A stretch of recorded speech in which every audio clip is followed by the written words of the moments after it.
찬양을 들으면서 그런 생각했습니다. 우리가 이 세상을 살아가면서 두렵지 않을 수 있는 이유가 무엇입니까? 바로 예수 그리스도가 우리의 선한 목자가 되시기 때문에 우리 이 세상을 두려워하는 것이 아니라 담대함으로 나아갈 줄 믿습니다. 이렇게 예수 그리스도만 따라가는 그러한 성도를 우리가 뭐라 하냐면 능력 있는 성도, 바로 오늘 설교 제목과 일치하는 것 같습니다. 그래서 우리가 정말 예수 그리스도만 바라봄을 통해서 능력 있는 성도로서 이 세상을 담대히 살아나가는 저와 우리 모두가 되길 소망합니다. 제가 이제 퀴즈 하나로 이제 설교를 시작하고자 합니다. 논센스인데요. 어떤 이제 여자분이 남자친구에게 이제 귀여운 척 하려고 메시지를 하나 보냅니다. 이제 이렇게 보냅니다. 나 코 할게. 무슨 의미죠? 나 잘게. 이때 조금 있으니까 남자친구가 답장을 합니다. 뭐라고 했을까요? 이렇게 보내면 4글자, 어디 병원. 이 유머는 어제 아내로부터 받은 문자입니다. 이제 이해를 하셨군요. 제가 진짜 재밌는 이야기도 재미없게 하는 은사가 있는데 이렇게 반응해 주시니까 너무 감사합니다. 설교와 크게 상관은 없는데요. 우리가 경직된 마음을 풀고 우리가 이 시간 하나님의 말씀을 잘 들어보자는 의미에서 이제 넌센스 유머를 하나 준비를 했습니다. 제가 이제 언제인지 잘 기억은 안 납니다. 그런데 제가 이제 책을 읽다가 성도라는 이 단어의 무게를 너무 크게 느낀 적이 있습니다. 그 책에서 이 성도는 단순히 교회 다니는 사람을 지칭하는 그런 단어가 아니라 거룩한 사람이라는 의미라고 하면서 그 설명을 쭉 이어가는 겁니다. 그러면서 생각을 했습니다. 성도라고 하는 이 단어를 쓸 때에는 이 사람에게 거룩한 사람, 거룩함이 나타나야 되는구나. 그러면서 그런 질문이 들었어요. 스스로에게 내가 성도가 맞는가? 이후에 이제 저의 신앙의 목표가 생겼습니다. 어떤 목표냐면 성도가 되는 것. 성도가 정말 참 성도가 되는 것이 저의 신앙의 목표로 바뀐 것이죠. 목회를 하면서도 많은 사역들을 하고 정말 이제 많은 부흥을 이루는 것도 너무 귀하지만 내가 정말 하나님 앞에서 참 성도로 불림을 받는 것, 이것이 저의 신앙 목표가 되었습니다. 그런 의미에서 여러분들에게 질문 드립니다. 여러분들은 성도이십니까? 아멘. 이럴 때 아멘 해야죠. 성도는 우리가 아시다시피 거룩한 사람의 뜻을 가지고 있습니다. 그런데 성경에서는 우리를 뭐라고 이야기를 하죠? 죄인이라고 이야기를 합니다. 그러면서 거룩한 존재는 단 한 분밖에 없다. 그 누구냐? 바로 하나님. 하나님 한 분만이 거룩하신 분이다 라고 성경에서는 이야기를 하는데 어떻게 그러면 우리가 성도라는 이 지칭을 얻게 되었습니까? 어떻게 우리가 성도가 될 수가 있습니까? 우리는 거룩한 존재가 아닌데 바로 하나님께서는 예수 그리스도를 통해서 그 예수 그리스도를 믿는 사람, 믿는 자를 그 성도라고 불러주신 것이죠. 거룩할 수 없는 나를 하나님의 속성인 그 거룩을 붙여서 거룩한 자로 삼아주신 것입니다. 다시 말하면 이 성도라고 하는 이것은, 이 단어는 내가 부르는 것 또는 타인이 교회 다니는 나를 불러주는 호칭이 아니라 하나님께서 나를 불러주시는 그런 호칭이라는 것이죠. 그리고 이 호칭에는요, 우리 그리스도인 성도의 정체성이 담겨 있는 것입니다. 무엇입니까? 바로 거룩한 자라는 것이죠. 내가 거룩하니 너희도 거룩하라는 것입니다. 우리는 이것을 잃어버리고 살면 안 되는 것이죠. 그런 의미에서 우리는 스스로 성도로 불리우는 것이 얼마나 가치 있게 여겨지는지 돌아보고 정말 이 성도에 대한 가치를 우리가 다시 묵상해 보았으면 합니다. 그런데 하나님께서는 성도라는 이름을 주신 것에서 더 나아갑니다. 우리를 무엇이라 불러주느냐? 바로 하나님의 아들이라고 불러주십니다. 다 아시다시피 하나님의 아들은 성경에서 예수 그리스도 한 분밖에 없습니다. 예수 그리스도에게만 성자, 그러니까 하나님의 아들이라고 불러지는데 그 호칭을, 그것을 우리에게도 하나님께서는 주셨다는 것이죠. 그런데 이 호칭이 우리에게는 얼마나 귀하게 다가오는지 한번 우리가 생각해 봐야 되지 않을까요? 하나님께서는 이 호칭을 이제는 예수 그리스도에만 주신 것이 아니라 아빠, 아버지라고 부를 수 있는 이 귀한 이런 호칭을 우리 모든 그리스도인에 다 주셨다는 것이죠. 로마서 8장 14절 우리 함께 읽어보겠습니다. 무릇 하나님의 영으로 인도함을 받은 사람은 곧 하나님의 아들이라. 아멘. 여기에서 하나님의 영으로 인도함을 받은 사람 누구입니까? 바로 어떤 사람입니까? 성령에 이끌리며 살아가는 사람, 그리고 그 영에 기꺼이 복종하는 사람, 성령에게 전적으로 자기의, 나의 의를 다 내어주는 사람, 이 사람을 어떻게 해요? 하나님의 아들이라고 불러주신다는 것이죠. 이렇게 하나님의 영의 인도함을 받기 위해 그러면 우리는 어떻게 해야 됩니까?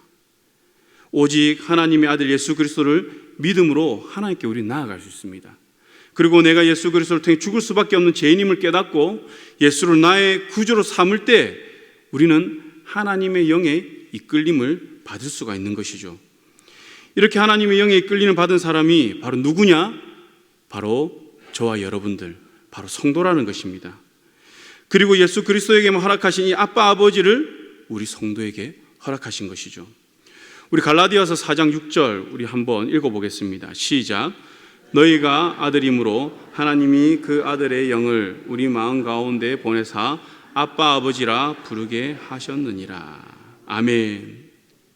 하나님의 영을 주시고 우리에게 아빠 아버지라 부를 수 있게끔 하나님 하셨다는 것입니다.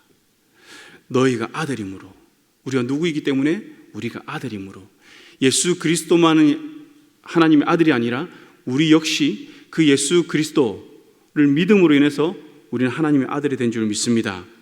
그리고 우리 마음에 그 하나님의 영을 부어주신 것이에요. 그래서 아빠 아버지라고 부르게 하셨다고 합니다. 그렇기에 이 성도라는 호칭이 얼마나 영광된 호칭입니까?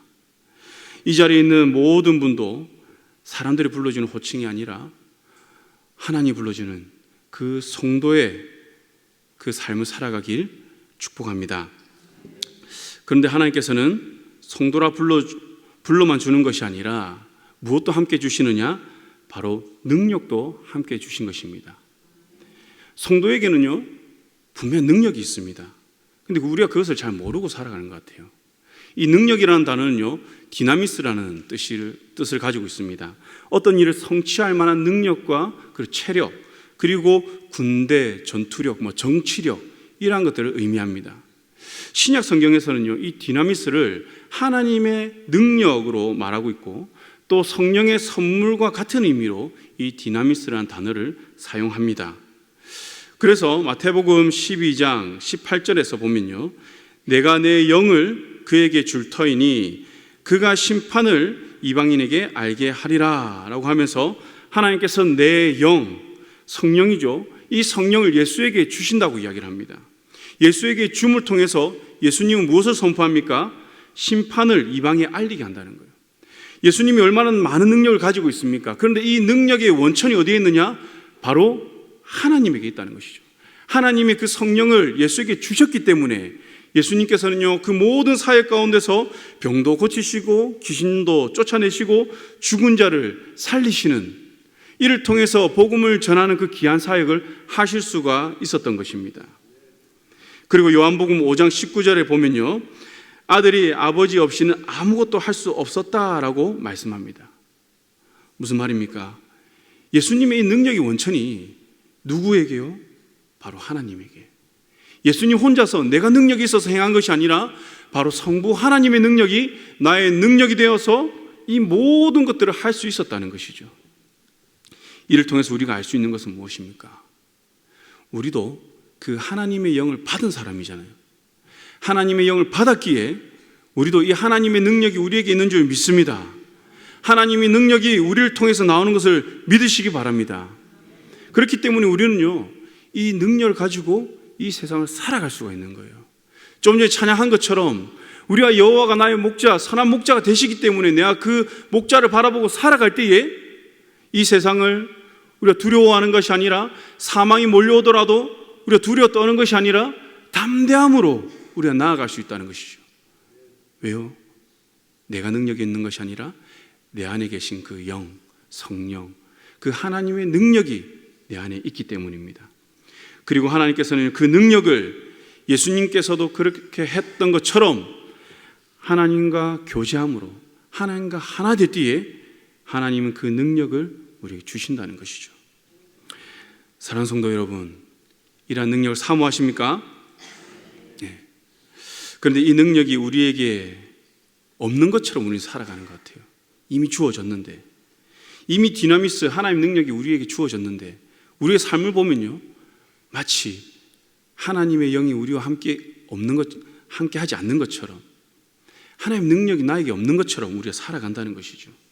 왜 그렇습니까? 여기에 대한 우리 확신이 없기 때문에. 예수 그리스도께서는요, 확신이 있었습니다.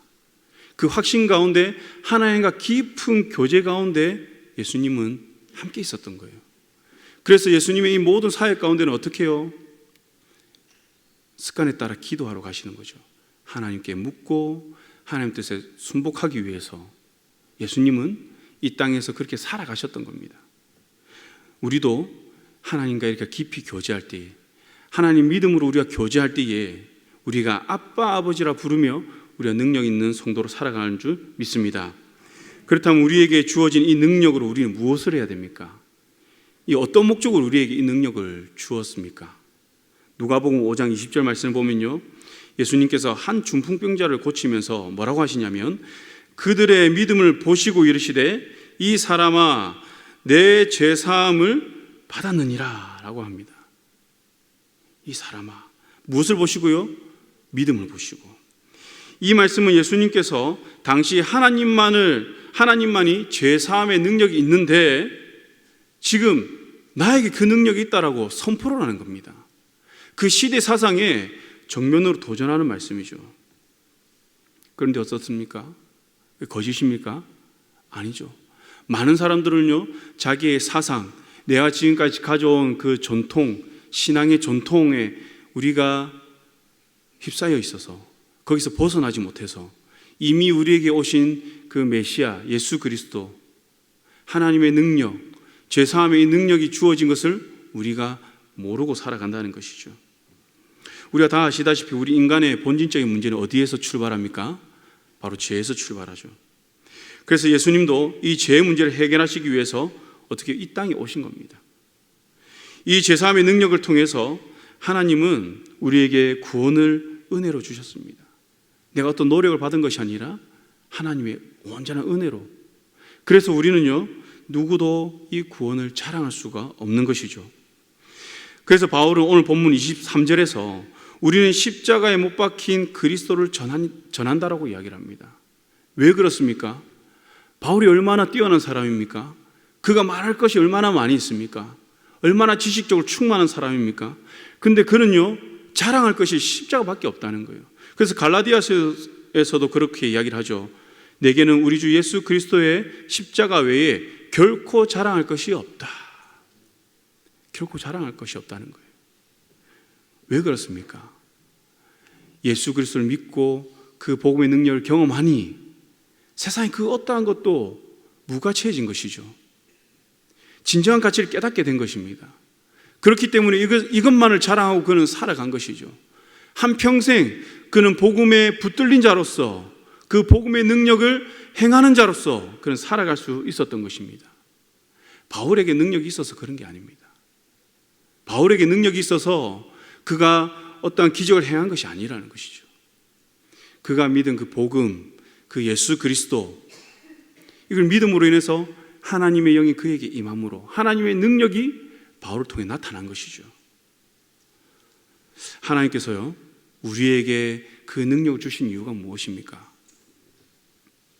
바로 십자가를 자랑하기 위해서, 그리고 이 죄악 가운데 있는 스스로 죄를 해결할 수 없는 이 세상 가운데 이 죄의 문제를 해결할 수 있는 진리를 선포하게 하기 위해서 하나님께서는 우리에게 그 능력을 주신 것입니다. 그리고 이 제사함은 곧 새 생명으로 이어지죠. 거듭남의 은혜, 구원의 은혜. 그래서 하나님께서는요, 이 세상 모든 사람들을 구원하시기를 원하시는 거예요. 그래서 지금도 예수를 믿는 자를 통해서 하나님의 능력을 주시고 하나님 영을 주셔서 이 세상에 그 구원의 길을 하나님은 제시하고자 하시는 것입니다. 사랑하는 성도 여러분, 우리의 자랑은 과연 무엇입니까? 나는 오늘 이 자리에 오기까지 내 안에서 무엇을 자랑하며 살아오셨습니까? 바라기는 예수 그리스도, 바로 이 십자가만이, 복음만이 나의 자랑이 되기를 소망합니다. 저는 한국교회가 쇠퇴하고 있다는 말 참 많이 듣습니다. 여러분들도 많이 듣고 있겠지만, 또 목회자다 보니까 학교에서 여러 군데서 한국교회 쇠퇴에 대한 이야기를 많이 듣는데요. 여기에 따른 또 여러 분석과 또 책들도 많이 접하게 됩니다. 이러한 것을 보면 이제 공통적인 것은 무엇이냐면 외적인 요소에서 많은 것을 가져옵니다. 무엇이 있습니까? 저출산의 문제, 또 청년들이 취업을 못하기 때문에 이 청년의 어떠한 예배 인원이 떨어진다, 이런 이야기도 많이 듣습니다. 또 이단들 때문에, 이단에 우리 많은 그리스도인들이 넘어갔기 때문에 기독교는 쇠퇴하고 한국교회는 쇠퇴하고 있다라는 그러한 분석도 보았습니다. 그런데 이것을 보면서 한번 생각해 봤습니다. 과연 정말 교회가 쇠퇴하는 것, 이것이 이러한 문제들 때문인가? 그러면 저출산의 문제가 해결되면 여러분 우리 주일학교가 부흥될 것 같습니까? 아이를 많이 놓으면 주일학교가 부흥되겠습니까?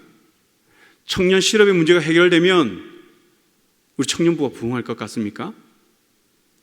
이단의 도전이 없으면 우리 한국교회가 부흥할 것 같습니까? 결론은 아니라는 것이죠.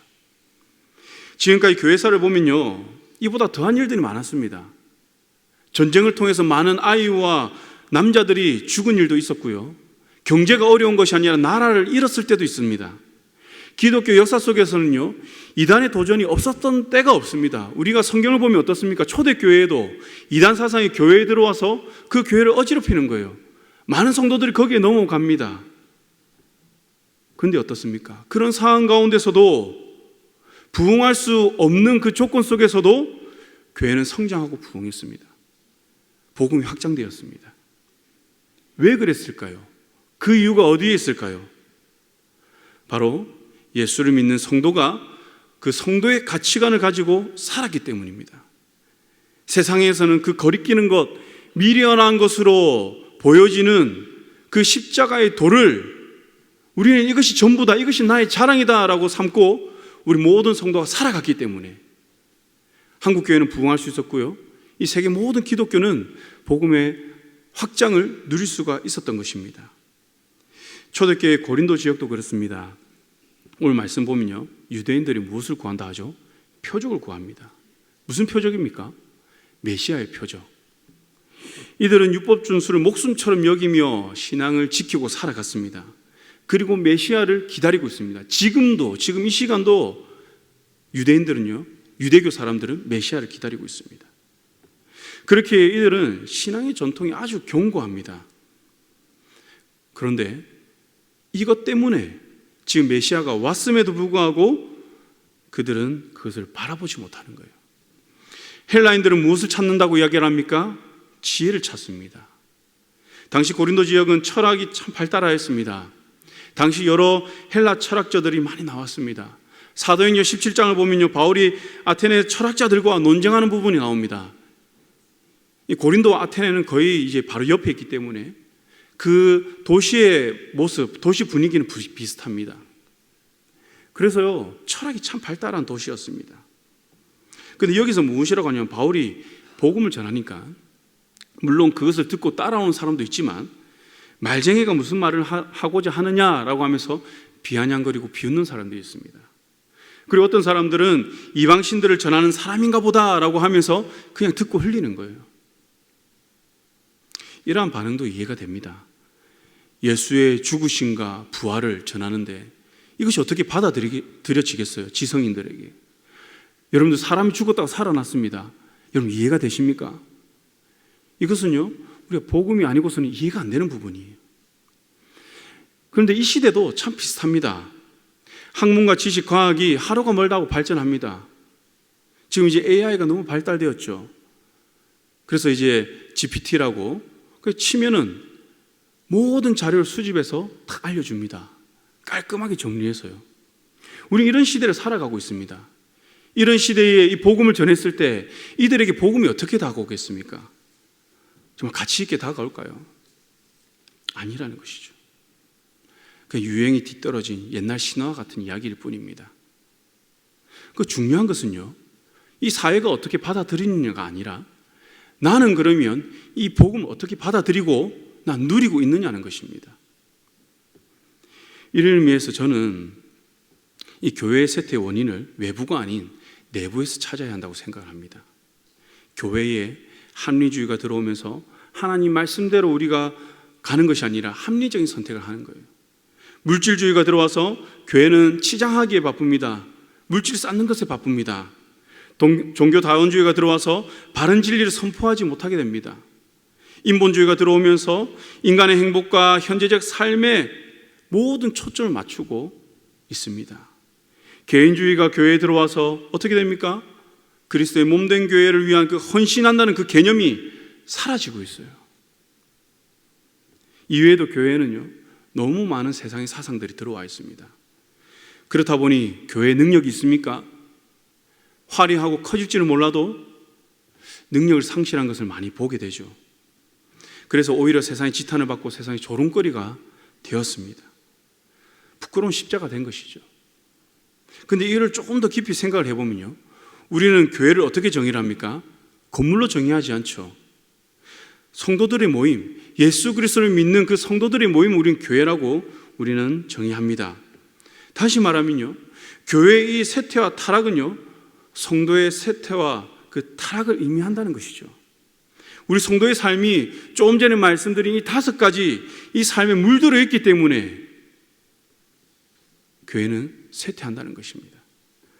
바로 오늘 본문 24절에서 이렇게 말합니다. 오직 부르심을 받은 자들에게는 유대인이나 헬라인이나 그리스도는 하나님의 능력이요 하나님 지혜다. 복음을 듣고 믿는 성도에게 능력 그리고 지혜는요, 자랑은요, 다른 것이 아니라 바로 단 하나, 예수 그리스도라는 것입니다. 그러면 이미 우리가 이 소유한 이 능력, 우리가 어떻게 우리 삶에서 누릴 수 있겠습니까? 바로 제가 처음 서두에 말씀드렸다시피 우리는 이 믿음으로 누릴 수 있는 거예요. 예수께서 행하신 이 모든 능력 행함은 하나님에 대한 그 믿음으로 인한 그 교제가 있었기 때문에 가능했다는 것이죠. 다시 말해서 이 일을 행하시는 그 분에 대한 믿음, 하나님에 대한 믿음이죠. 이 일들이 행해지는 그 사람들의 믿음을 전제한다고 이야기를 합니다. 상호간의 믿음이 있어야 된다는 것이죠. 이것이 능력의 원천이라는 것입니다. 예수님의 사역으로 한번 예를 들면요, 마가복음 5장에 12년간 혈루증 앓은 여인이 나옵니다. 5장 24절을 보면요, 예수님이 이동하는데 이미 많은 사람들이 몰려 있습니다. 에워싸였습니다. 예수님 몸에는요, 이미 많은 사람들이 손을 대고 터치가 이루어졌습니다. 그런데 능력이 행하여진 사람, 그 능력을 받은 사람, 누린 사람은 몇 명입니까? 한 명입니다. 바로 옷에만 손을 대어도 구원을 받을 것이다라고 생각한 혈루증을 앓은 그 여인 한 명, 그 한 명만이 그 능력을 누렸다는 것이죠. 예수님은 그 여인에게 이렇게 이야기를 합니다. 딸아, 내 믿음이 너를 구원하였다.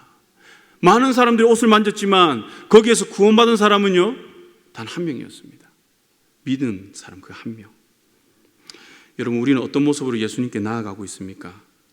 모든 시대마다 예수를 따르는 사람 참 많이 있습니다. 지금도요, 수천 명, 수만 명이 모여서 예배를 드리는 교회도 있죠. 그 교회들이 잘못되었다는 것이 아닙니다. 그런데 우리가 정작 그 많은 사람들이 드는 예배 가운데 예수 그리스도의 능력을 경험하는 사람, 예수님께서 그 많은 무리 중 가운데 능력이 나간 것을 느낀 그 사람이 몇 명이 될까?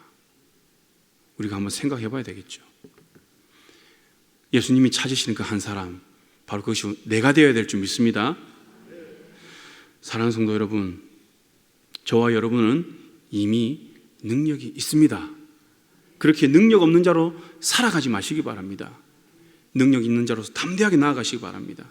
그래서 본문 24절 보면 유대인이나 헬라인이나 라고 합니다. 무슨 말입니까? 민족과 개인의 처지와 어떤 그 환경에 상관없이 하나님께서는요, 복음을 받고 믿는 자에게 하나님의 영을 주셔서 이 땅에서 하나님의 그 능력과 지혜로 살아가게 하신다는 것이죠. 그렇기 때문에요, 저와 여러분들은 더 이상 이 세상의 초등학문을 따르지 않고 정말 물이 바다 덮음같이 여호와를 아는 지식에 충만하여서 더 깊은 하나님의 그 교제 안으로 들어가시길 바랍니다. 그리고 세상이 거리끼는 미련하다고 하는 그 십자가의 그 복음을 붙들고 우리 이 하나님의 능력으로 이 세상에 참된 진리의 길을 전하는, 그래 능력 있는 교회, 능력 있는 성도로 살아가는 저와 여러분들이 되기를 주님의 이름으로 축복합니다.